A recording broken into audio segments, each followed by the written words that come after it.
உங்கள் favourite TV ஷோக்களை இனி miss பண்ண தேவையில்லை. ZEE5 இல் முற்றிலும் இலவசமாக காணுங்கள். இங்கேயும் எப்பொழுதும். உங்க அப்பா பிறந்த பூர்வீகமான வீடு இது. தாத்தா எங்க பாட்டி? தாத்தா கோயிலுக்கு போயிருக்காருமா. கோயிலுக்கு போயிருக்காரா? நான் அவரை பார்க்கலான்னு ஆசையா வந்தா கோயிலுக்கு போயிருக்காருன்னு சொல்றீங்க. எந்த கோயிலுக்கு போயிருக்காரு? திருச்செந்தூர் முருகன் கோயிலுக்கு கண்ணு.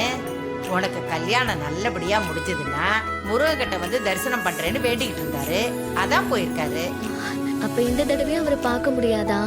என் கல்யாணத்துக்கும் அவரு வரல. தாத்தா என்னை ஏமாத்திட்டே இருக்காரு.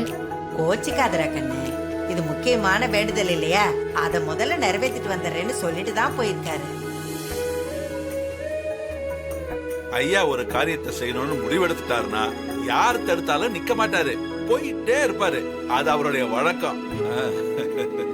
அம்மாடி, கல்யாணமே முதல்ல நம்ம வீட்டுக்கு வந்திருக்க. வாங்க பூஜை ரூம்ல போய் விளக்கேத்திருவோம். வாடா கண்ணு வா. போங்க தம்பி. இந்த விளக்கை ஏத்துமா.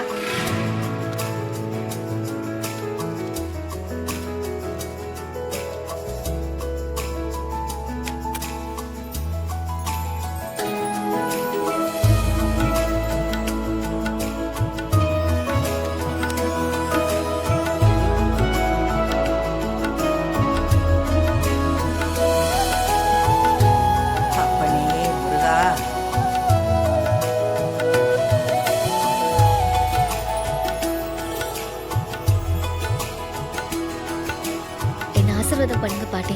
இருந்தா ஒத்தையில விழுந்தா எப்படி? ஜோடியா விழுங்க.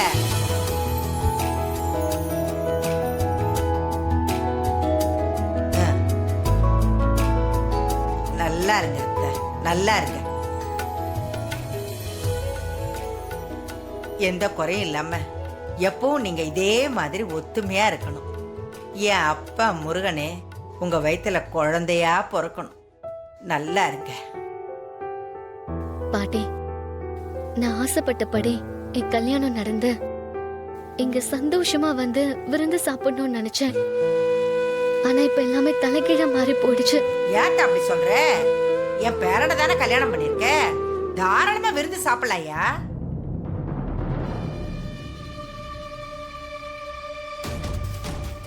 என்ன பாட்டி சொல்றீங்க? இவர் உங்க பேரனா?